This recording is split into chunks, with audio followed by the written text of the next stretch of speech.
अगर आपको पता चले कि आपकी 68 साल की दादी आपसे ज्यादा रोमांचक जिंदगी जी रही हैं, तो आप क्या करेंगे?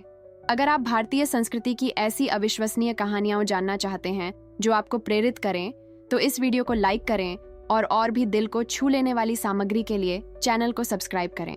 राजस्थान के छोटे से कस्बे उदयपुर में 68 साल की कमला देवी रहती थीं, जिन्हें हर कोई एक विशिष्ट भारतीय महिला मानता था। उनके सफेद बाल हमेशा एक सुंदर जूड़े में बंधे रहते थे, पारंपरिक रंगों की सूती साड़ियां और उनके हाथ हमेशा प्रार्थना या परिवार के लिए चाय बनाने में व्यस्त रहते थे। अपने आसपास के सभी लोगों के लिए वह बिल्कुल वैसी ही थीं जैसी एक भारतीय दादी से उम्मीद की जाती है, धर्मपरायण, देखभाल करने वाली और अपने बड़े संयुक्त परिवार की देखभाल में पूरी तरह से संतुष्ट। कमला का घर 3 पीढ़ियों का धड़कता हुआ दिल था। उनका सबसे बड़ा बेटा राजेश अकाउंटेंट था और उसकी शादी एक समर्पित शिक्षिका प्रिया से हुई थी। उनका मंझला बेटा सुरेश अपनी पत्नी मीरा के साथ कपड़े का एक छोटा सा व्यवसाय चलाता था और फिर उनके पोते पोतियां भी थीं। 22 वर्षीय अर्जुन इंजीनियरिंग की पढ़ाई कर रहा था, 19 वर्षीय काव्या मेडिकल की पढ़ाई कर रही थी और नन्हे जुड़वां बच्चे रवि और रिया, जो सिर्फ 8 साल के थे। वे सभी भारतीय परंपरा के अनुसार एक ही घर में साथ रहते थे और कमला इन सब का केंद्र थी। हर सुबह एक ही तरह से शुरू होती थी। कमला सुबह 5 बजे उठती, अपने घर के पूजा घर के सामने धूप बत्ती जलाती, 15 लोगों के लिए नाश्ता तैयार करती, काम और पढ़ाई करने वालों के लिए लंच बॉक्स सजाती और फिर भी पिछवाड़े में तुलसी के पौधों को पानी देने का समय निकाल लेती। उसके दिन दिनचर्या का एक मिश्रण थे जिसमें आश्चर्य या रोमांच के लिए कोई जगह नहीं थी। जब मार्च का महीना आया और अपने साथ राजस्थानी गर्मी भी, तो परिवार ने तय किया कि अब उनकी सालाना छुट्टियों का समय आ गया है। हमेशा की तरह उन्होंने हरिद्वार की एक आध्यात्मिक यात्रा की योजना बनाई, जहां वे गंगा नदी पर पवित्र अनुष्ठानों में भाग लेंगे, आश्रमों में जाएंगे और अपनी आस्था को नवीनीकृत करेंगे। यह बिल्कुल वैसी ही यात्रा थी जैसी वे हर साल करते थे, आध्यात्मिक, पारिवारिक और पारंपरिक। लेकिन जब सामान पैक करने की बारी आई तो कमला ने कुछ अप्रत्याशित किया। अपनी पसंदीदा रॉकिंग चेयर पर बैठी, रुद्राक्ष की मालाओं से खेलती हुई, उसने लिविंग रूम में इकट्ठे परिवार को देखा और अपनी धीमी लेकिन दृढ़ आवाज में कहा, आप लोग जाइए और मजे कीजिए। मैं यहीं रहकर घर की देखभाल करना पसंद करूंगी। मेरी उम्र में ये यात्राएं बहुत थका देने वाली होती हैं और सब कुछ सुचारू रूप से चलाने के लिए किसी का यहाँ रहना जरूरी है। परिवार बंट गया था। प्रिया हमेशा सतर्क जिद कर रही थी कि वे घर की मुखिया को अकेला नहीं छोड़ सकते। मीरा ने सुझाव दिया कि उसकी कम से कम एक बहू उसके साथ रहने के लिए रुक जाए, लेकिन कमला अड़ी रही और ठीक वही शब्द इस्तेमाल किए जो एक पारंपरिक भारतीय दादी से अपेक्षित थे। मेरा धर्म इस घर की देखभाल करना है। तुम जाओ, प्रार्थना करो और जब तुम वापस आओगी तो मैं गर्मागर्म चाय लेकर तुम्हारा इंतजार कर रही हूँ। सबसे बड़े बेटे राजेश को आखिरकार मान जाना पड़ा। आखिरकार कमला हमेशा से ही आत्मनिर्भर रही थी, सभी पड़ोसियों को जानती थी और बस 1 हफ्ता ही तो होने वाला था।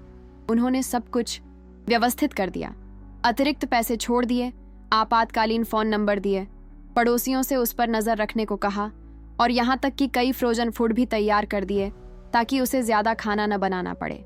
सोमवार की सुबह सुबह पूरा परिवार 2 कारों में सवार होकर निकल पड़ा, खिड़कियों से हाथ हिलाते हुए, जबकि कमला अपनी पसंदीदा हल्के नीले रंग की साड़ी पहने बरामदे में खड़ी होकर एक शांत मुस्कान के साथ हाथ हिला रही थी। उन्हें उम्मीद थी कि लौटने पर वह बिल्कुल वैसी ही मिलेगी, प्रार्थना करती हुई, अपने पसंदीदा भारतीय टीवी शो देखती हुई, शायद कुछ पारंपरिक मिठाइयाँ बनाती हुई या सिलाई करती हुई। जैसे ही गाड़ियों की आवाज़ दूर तक गायब हो गई, कुछ जादुई हुआ। कमला कुछ मिनटों तक बरामदे में खड़ी रही, सुबह की हवा में गहरी सांसें लेती रही। फिर दशकों में पहली बार वह अलग अंदाज में मुस्कुराई। यह किसी जिम्मेदार महिला की विनम्र संयमित मुस्कान नहीं थी। यह एक ऐसी महिला की शरारती मुस्कान थी जो कुछ ऐसा करने जा रही थी जिसकी किसी को उम्मीद नहीं थी। वह घर में दाखिल हुई, सीधे अपने कमरे में गई और एक अलमारी खोली जिसे परिवार में किसी ने उसे छूते हुए कभी नहीं देखा था। अंदर मॉथबॉल और टिश्यू पेपर के बीच कपड़ों का एक सेट रखा था जो उसने 20 साल से ज्यादा समय से नहीं पहना था। नारंगी और सुनहरे रंगों की एक आधुनिक सलवार कमीज, छोटे शीशों से कढ़ाई किया हुआ दुपट्टा और उसके साधारण सैंडल की जगह आरामदायक चमड़े के जूते। उससे भी ज्यादा हैरान करने वाला था अलमारी के पीछे छिपा हुआ छोटा लेकिन सुव्यवस्थित बैकपैक। यह कोई साधारण बैकपैक नहीं था, यह एक पेशेवर ट्रैवल बैकपैक था जिसमें व्यवस्थित डिब्बे, गद्देदार पट्टियां और पानी की बोतल रखने की जगह भी थी। कमला ने इसे महीनों पहले चुपके से खरीदा था और इस पल की योजना एक सैन्य रणनीतिकार की तरह सोच समझकर बनाई थी। कपड़े बदलते हुए कमला ने आईने में देखा और कुछ ऐसा देखा जो उसने बरसों से नहीं देखा था। अब वह सिर्फ एक देखभाल करने वाली दादी, एक जिम्मेदार गृहिणी और दूसरों की सेवा करने वाली महिला नहीं रह गई थी। वह कमला थी, एक 68 वर्षीय महिला जिसके अपने सपने थे, अधूरी जिज्ञासाएं थीं और एक साहसिक भावना थी जिसे दशकों से बहुत सावधानी से संजोकर रखा गया था। उसने हर छोटी से छोटी बात की योजना बना रखी थी। महीनों तक जब उसके परिवार को लगा कि वह बस अपने पोते पोतियों की तस्वीरें देखने के लिए सोशल मीडिया ब्राउज कर रही है, कमला असल में भारत में घूमने लायक जगहों के बारे में खोजबीन कर रही थी, ट्रैवल ब्लॉग पढ़ रही थी और वीडियो देख रही थी। उसने चुपके से इंस्टाग्राम और फेसबुक अकाउंट भी बना लिए थे जहां वह ट्रैवल इन्फ्लुएंसर्स को फॉलो करती थी और अकेले सुरक्षित यात्रा करने के टिप्स सीखती थी। उसका पहला पड़ाव जयपुर होगा, गुलाबी शहर जहां वह हमेशा से जाना चाहती थी लेकिन कभी मौका नहीं मिला। फिर अगर सब कुछ ठीक रहा तो शायद आगरा जाकर ताजमहल को अपनी आंखों से देखेगी, न कि सिर्फ उन तस्वीरों में जो दूसरों ने उसे दिखाई थीं। और कौन जाने, अगर वह सचमुच हिम्मत जुटा रही हो तो दिल्ली जाकर वहां का स्ट्रीट फूड चख लेगी जिसके बारे में उसने बहुत पढ़ा है। सुबह 8 बजे कमला ने अपने घर का दरवाजा बंद कर दिया, चाबियां अपनी पड़ोसी श्रीमती शर्मा के पास छोड़ दी, पास के एक मंदिर में जाने का बहाना बनाकर और रेलवे स्टेशन की ओर चल पड़ी, एक ऐसी ऊर्जा के साथ जो उसने दशकों से महसूस नहीं की थी। उसका दिल ऐसे धड़क रहा था जैसे कोई किशोरी घर से किसी निषिद्ध साहसिक कार्य पर भाग रही हो। जयपुर जाने वाली ट्रेन में स्लीपर क्लास में खिड़की के पास बैठी कमला राजस्थानी नज़ारों को किसी चलचित्र की तरह देख रही थी। सुनहरे खेत, छोटे छोटे गांव, शांति से चरते ऊंट, सब कुछ नया और रोमांचक लग रहा था जब उसे किसी ऐसे व्यक्ति की नज़र से देखा गया जो लगभग 50 साल की वयस्कता में अपनी पहली सच्ची एकल यात्रा कर रहा था। जयपुर पहुंचते ही कमला ने सबसे पहले कुछ ऐसा किया जिसने उसके पूरे परिवार को चौंका दिया। वह एक ट्रेंडी कैफे में रुकी, कैपुचिनो ऑर्डर किया, ऐसा कुछ जो उसने पहले कभी नहीं चखा था, और अपनी पहली सेल्फी ली। किसी खास मौके को दर्ज करने के लिए कोई औपचारिक तस्वीर नहीं, बल्कि एक सहज सेल्फी जिसमें वह उस कैमरा फोन की ओर सच्ची मुस्कान के साथ देख रही थी, जिसका इस्तेमाल उसने अपने बच्चों की कल्पना से भी बेहतर तरीके से सीखा था। हवा महल, हवाओं का महल, उनका पहला शाही पर्यटन स्थल था। ऐतिहासिक सीढ़ियां चढ़ते हुए कमला को उन रानियों और राजकुमारियों से जुड़ाव महसूस हुआ जो सदियों पहले यहाँ आई थीं। वह सिर्फ एक स्मारक देखने नहीं जा रही थी, वह इतिहास में कदम रख रही थी, उसी वास्तुकला में सांस ले रही थी जिसकी पीढ़ियों से सशक्त महिलाएं प्रशंसा करती रही थीं। लेकिन असली जादू तो जौहरी बाजार में ही हुआ। रंग बिरंगे स्टॉलों के बीच घूमते हुए, रेहड़ी पटरी वालों से चाट का स्वाद लेते हुए और हाथ से बने गहनों पर मोलभाव करते हुए कमला ने खुद का एक ऐसा रूप फिर से पाया जिसका अस्तित्व वह भूल चुकी थी। वह अजनबियों से बातचीत करने में स्वाभाविक रूप से माहिर थी, मोलभाव करने की उसकी समझ कमाल की थी और उसकी आकर्षक हंसी तुरंत ही दूसरे पर्यटकों का ध्यान अपनी ओर खींच लेती थी। इस तरह उसकी मुलाकात सारा से हुई, जो एक 25 साल की ऑस्ट्रेलियाई बैकपैकर थी और अकेले भारत की यात्रा कर रही थी। सारा कमला पर मोहित हो गई, एक स्टाइलिश भारतीय महिला, जाहिर तौर पर स्थानीय, लेकिन एक जिज्ञासु पर्यटक की तरह अपने शहर की सैर कर रही थी। वे बातें करने लगीं, पहले हिंदी में, फिर टूटी फूटी अंग्रेजी में, और जल्द ही वे पुराने दोस्तों की तरह साथ साथ हंसने लगीं। सारा ने विभिन्न पर्यटन स्थलों पर कमला की तस्वीरें लेने पर जोर दिया। ये तस्वीरें औपचारिक, कठोर पोज वाली नहीं थीं, जैसे पारिवारिक तस्वीरें लेने की वह आदी थीं। ये तस्वीरें कैंडिड थीं। कमला कुल्फी छक रही थीं और उनके चेहरे पर खुशी के भाव थे। कमला एक कपड़े वाले से मोलभाव कर रही थीं। कमला सिटी पैलेस की सीढ़ियों पर एक चमकदार, सच्ची मुस्कान के साथ बैठी थीं। कमला को यह नहीं पता था कि सारा उस भारतीय महिला की ऊर्जा और आकर्षण से प्रभावित होकर इन तस्वीरों को अपने इंस्टाग्राम पर इस तरह के कैप्शन के साथ पोस्ट कर रही थीं, मैं भारत की सबसे कूल दादी से मिली और यह महिला मुझे स्टाइलिश तरीके से यात्रा करना सिखा रही है। ये तस्वीरें फैलने लगीं और दूसरे यात्रियों ने भी इन्हें शेयर किया, जो इस बुजुर्ग महिला की छवि से मोहित हो गए थे, जो एक खोजी की नज़र से अपनी संस्कृति की खोज कर रही थीं। जयपुर में अपने दूसरे दिन कुछ और भी अप्रत्याशित हुआ। कमला आमेर किले का दौरा कर रही थीं। तभी फ्रांसीसी पर्यटकों के एक समूह ने उन्हें स्थानीय गाइड समझ लिया और महल के इतिहास के बारे में सवाल पूछने लगे। अपनी गलतफहमी दूर करने के बजाय कमला को पता चला कि वह राजस्थानी इतिहास के बारे में अपनी कल्पना से कहीं ज्यादा जानती थीं। वर्षों तक बुजुर्गों से कहानियां सुनने, स्थानीय परंपराओं के बारे में पढ़ने और संस्कृति में डूबे रहने से उन्हें इतना गहरा ज्ञान मिला था जिसे उन्होंने पहले कभी मूल्यवान नहीं समझा था। उन्होंने 2 घंटे राजपूत राजाओं की कहानियां सुनाने, स्थापत्य कला की बारीकियों को समझाने और बचपन में सीखी स्थानीय किंवदंतियों को साझा करने में बिताए। फ्रांसीसी लोग इतने प्रभावित हुए कि उन्होंने पारंपरिक दोपहर के भोजन का खर्च उठाने पर जोर दिया और उनके साथ दर्जनों तस्वीरें खिंचवाईं। एक बार फिर कमला को पता भी नहीं चला कि ये तस्वीरें सोशल मीडिया पर जयपुर में सबसे बेहतरीन अनौपचारिक गाइड और एक प्यारे स्थानीय व्यक्ति द्वारा सुनाई गई प्रामाणिक कहानियां जैसी टिप्पणियों के साथ शेयर की जा रही थीं। अपने साहसिक कार्य की तीसरी रात कमला उस साधारण लेकिन साफ सुथरे होटल में थी जिसे उसने चुना था। एक ऐसा विकल्प जिसने उसके परिवार को भी चौंका दिया होगा, क्योंकि वह हमेशा इस बात पर जोर देती थी कि जब कोई रिश्तेदारों के साथ या आश्रमों में रह सकता है तो होटल अनावश्यक है। जब उसे एक अप्रत्याशित निमंत्रण मिला, उसी होटल में ठहरे एक पंजाबी परिवार ने उसे अकेले यात्रा करते देखा और भारतीय आतिथ्य की परंपरा का पालन करते हुए उसे अगली सुबह अपने एक रिश्तेदार की शादी में शामिल होने का निमंत्रण दिया। आमतौर पर कमला असुविधा की चिंता में विनम्रता से मना कर देती, लेकिन अपने इस नए रूप, इस साहसी कमला ने उत्साहपूर्वक निमंत्रण स्वीकार कर लिया। शादी रंगों, संगीत और खुशियों का एक विस्फोट थी। कमला अपनी सबसे अच्छी साड़ी पहने हुए, जो उसने बस यूं ही लाकर रखी थी, खुद को डांस फ्लोर के बीचों बीच पाया, अपनी आधी उम्र की औरतों के साथ भांगड़ा करते हुए। ढोल की ताल पर उसके हाथ शान से थिरक रहे थे। उसके पैर एक ऐसी फुर्ती से चल रहे थे जिसका उसे अंदाजा भी नहीं था कि वह अब भी अपने अंदर है, और उसका चेहरा एक ऐसी शुद्ध खुशी से चमक रहा था जो उसने बरसों से महसूस नहीं की थी।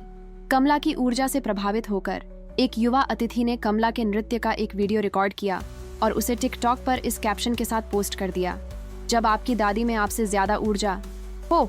इस वीडियो को देखते ही देखते हजारों व्यूज मिल गए और दुनिया भर के लोगों ने दादी डांसिंग क्वीन की जिंदा दिली और करिश्मा की तारीफ की। इस बीच दूर हरिद्वार में कमला का परिवार एक बिल्कुल अलग अनुभव कर रहा था। गंगा किनारे सुबह की प्रार्थनाएं शांतिपूर्ण थीं, मंदिर के अनुष्ठान स्फूर्तिदायक थे और आश्रम उन्हें मनचाहा आध्यात्मिक आत्मनिरीक्षण प्रदान कर रहे थे। लेकिन कुछ कमी थी। राजेश ने कई बार जिक्र किया कि उसे अपनी माँ के हाथों की बनी खास चाय की याद आती है।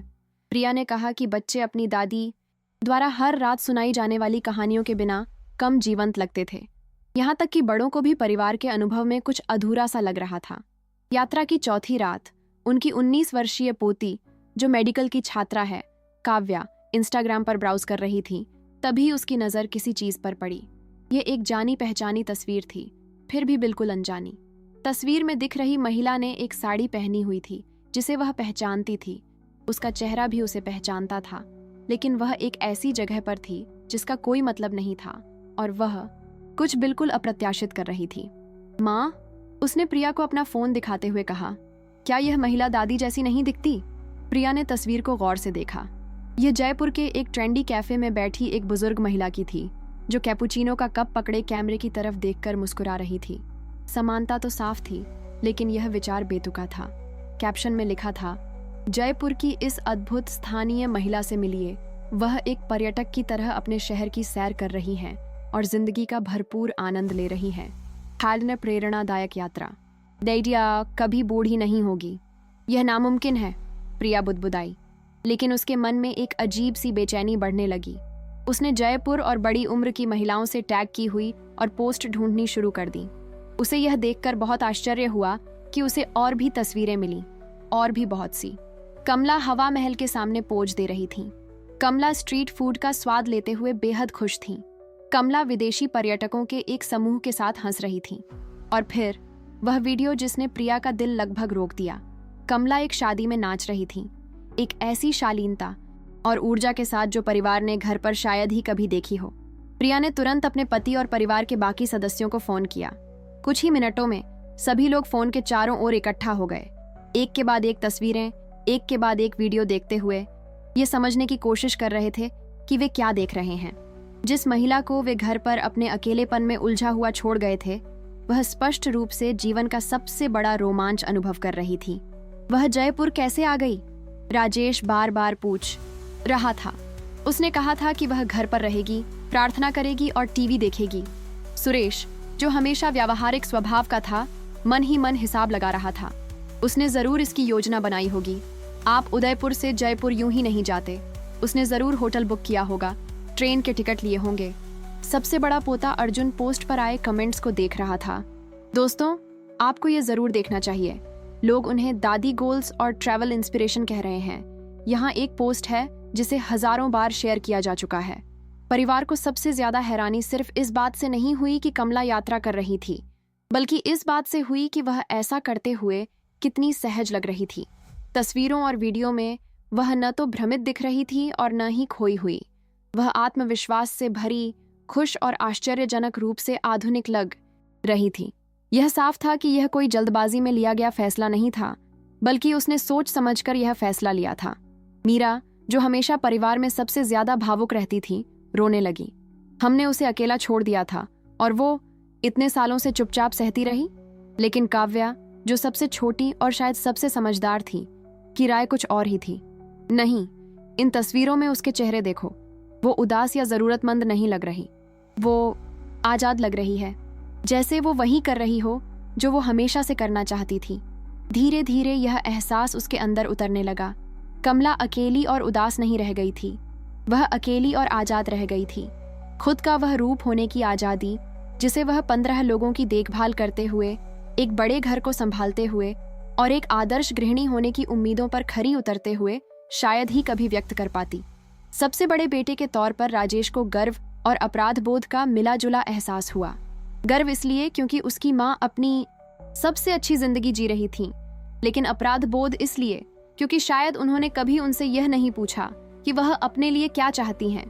परिवार ने अपनी आध्यात्मिक यात्रा को छोटा करके एक दिन पहले घर लौटने का फैसला किया, इसलिए नहीं कि वे नाराज या चिंतित थे, बल्कि इसलिए कि उन्हें अचानक एहसास हुआ कि उन्होंने परिवार की मुखिया को सही मायने में जानने के कई मौके गंवा दिए हैं। इस बीच कमला जयपुर में अपने आखिरी दिन पर थीं, इस बात से बिल्कुल बेखबर कि सोशल मीडिया पर वो एक मामूली सेलिब्रिटी बन गई हैं।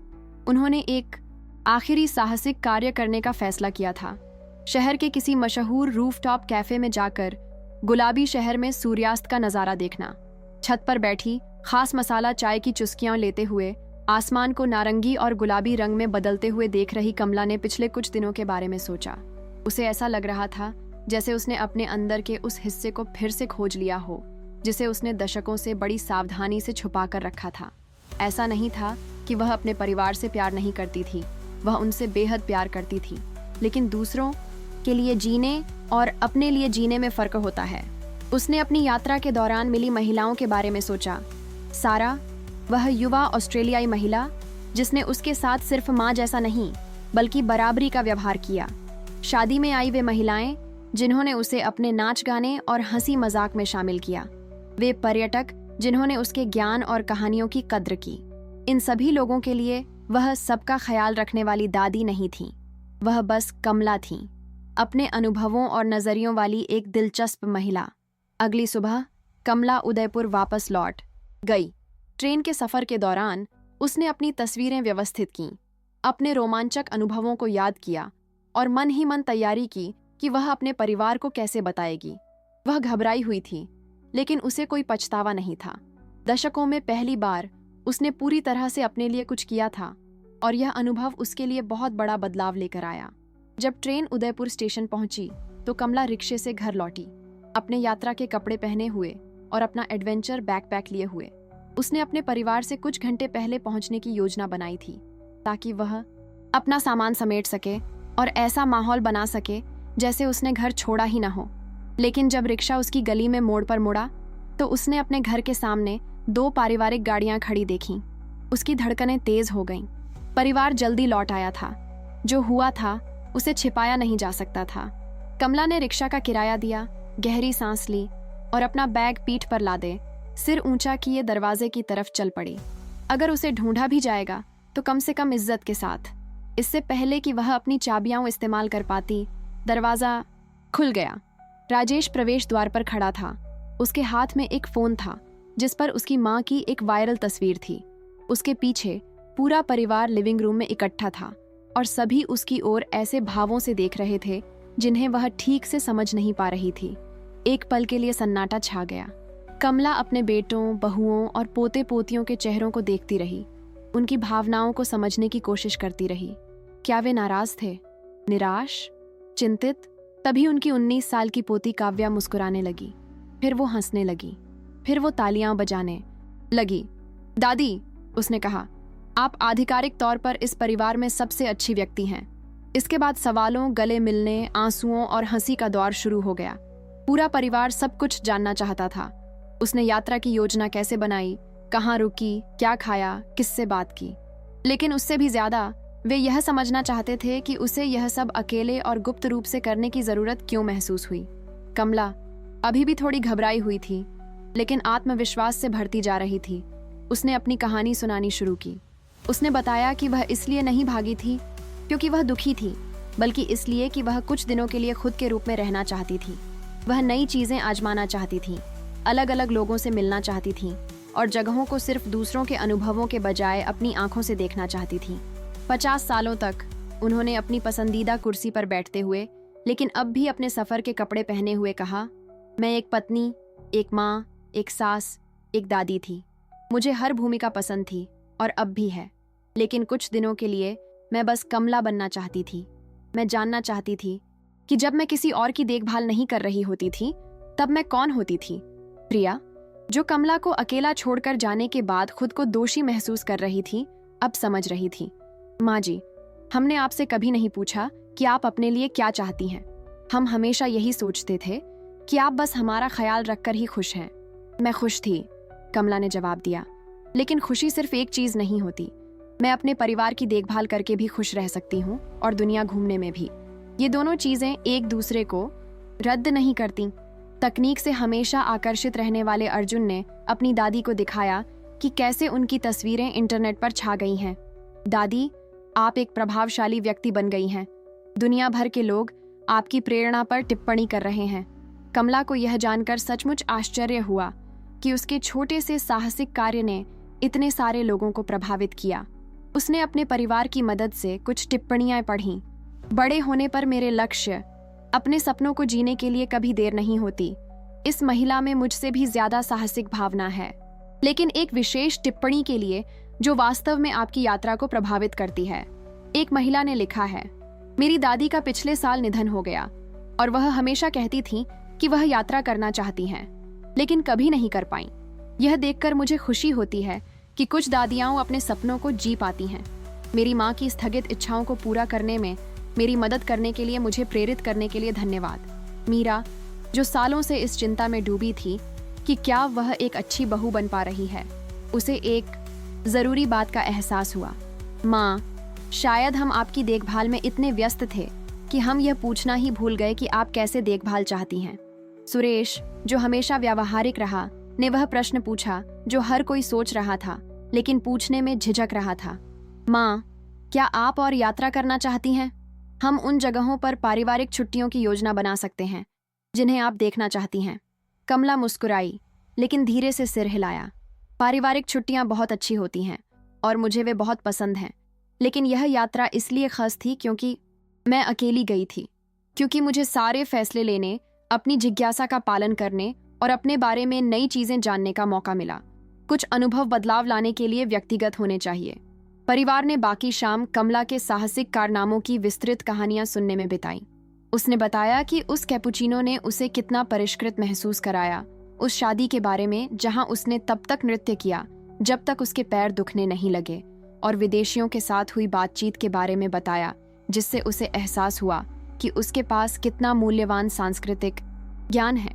लेकिन सबसे महत्वपूर्ण बात यह है कि उन्होंने बताया कि कैसे इस अनुभव ने बढ़ती उम्र और परिवार में उनकी भूमिका के बारे में उनके नजरिए को बदल दिया। मुझे एहसास हुआ कि मैं एक अच्छी दादी भी बन सकती हूँ और साथ ही अपने सपनों वाली एक महिला भी। ये पहचानें एक दूसरे से प्रतिस्पर्धा नहीं करती, ये मुझे पूरा करती हैं। अगले कुछ दिनों में जिंदगी सामान्य हो गई, लेकिन कुछ सूक्ष्म मगर जरूरी बदलावों के साथ। कमला अब भी चाय बनाने के लिए जल्दी उठती थी, अब भी पूरे समर्पण के साथ अपने परिवार की देखभाल करती थी, अब भी अपने पोते पोतियों को कहानियां सुनाती थी।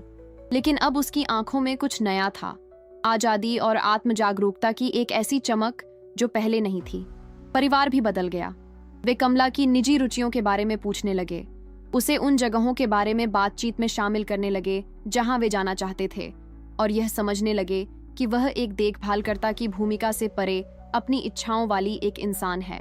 काव्या ने अपनी दादी के लिए एक इंस्टाग्राम अकाउंट बनाया जहां कमला ने अपनी रोजमर्रा की जिंदगी की तस्वीरें पोस्ट करना शुरू किया, लेकिन एक अलग नजरिए से। ये सिर्फ उनके परिवार या उनके बनाए खाने की तस्वीरें नहीं थीं। ये तस्वीरें उन दिलचस्प फूलों की भी थीं जो उन्हें सैर के दौरान मिले, उन किताबों की भी थीं जो वे पढ़ रही थीं, और उन नए व्यंजनों की भी थीं जिन्हें उन्होंने आजमाया था। अपनी माँ के साहस से प्रेरित होकर राजेश ने अपनी अकेली साहसिक यात्रा की योजना बनानी शुरू कर दी। ऐसा कुछ जिसके बारे में उसने 45 साल की उम्र में कभी सोचा भी नहीं था। प्रिया अपनी माँ से अपने अधूरे सपनों के बारे में बात करने लगी। पोते पोतियों ने अपनी दादी को न केवल स्नेह और भोजन का स्रोत, बल्कि एक समृद्ध इतिहास और अनोखे दृष्टिकोण वाली शख्सियत के रूप में देखना शुरू कर दिया।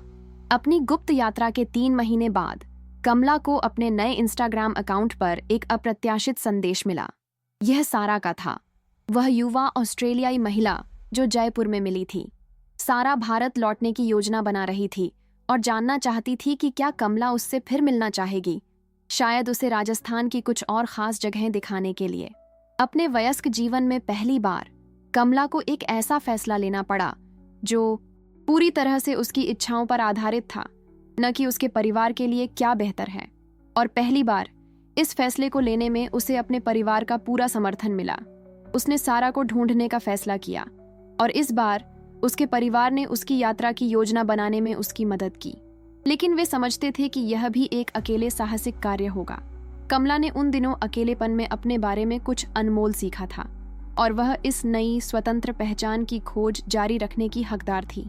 जब वह अपने दूसरे साहसिक कार्य पर निकली, इस बार अपने परिवार के आशीर्वाद और पूर्ण समर्थन के साथ, कमला अपने साथ न केवल अपना बैग और अपनी साहसिक भावना लेकर गई, बल्कि यह ज्ञान भी लेकर गई कि अपने आप के नए पहलुओं की खोज करने के लिए कभी भी देर नहीं होती।